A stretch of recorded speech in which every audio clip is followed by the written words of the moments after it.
Hello, and this is my DC circuits lab for the semiconductors. Here's my setup currently. Right here is what circuit I had to make, including a potentiometer, photoresistor, a transistor, a relay, and 2 LEDs along with a switch.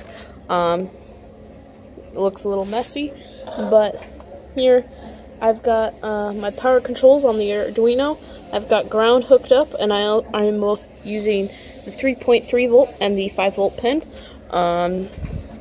following through the circuit.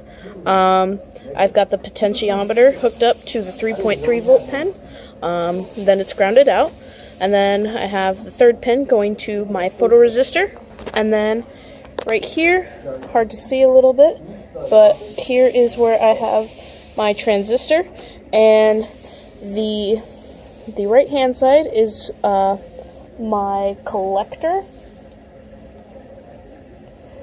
Collector going to the relay, and the center is my base pin, which is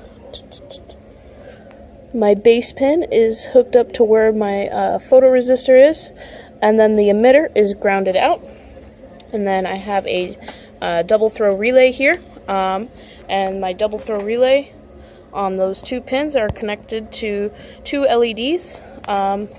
From those LEDs, they are grounded to a simple switch.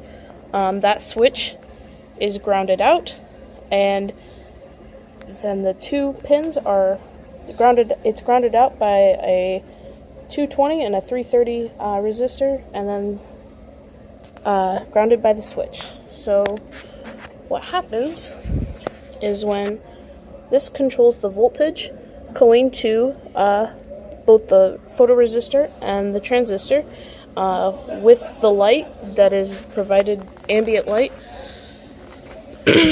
provides less resistance, which is going to the transistor, and when the potentiometer allows enough voltage to go by, because it is a NPN transistor, the current flows from the collector to the emitter, so voltage activates the coil in the relay, and then the coil in the relay, depending on where the switch is located and providing ground to what, either LED lights up. So let's see how this works.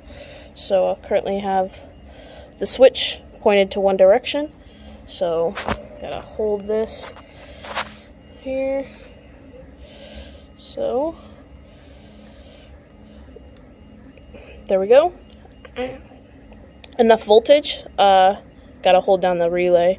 Enough voltage from the 3.3 pin going to that said LED, and then I am able to switch it back off with less voltage, and then if I were to cover up, I don't have enough hands, but if I were to cover up the photoresistor, it would give it enough resistance to not activate the coil in the relay. And then if I were to switch this real quick, switch that to the other side, I think I switched it. Yep, there we go. And the other relay, or my bad, the other LED is functioning, because now that LED is grounded out via the switch and allows it to operate. Alright.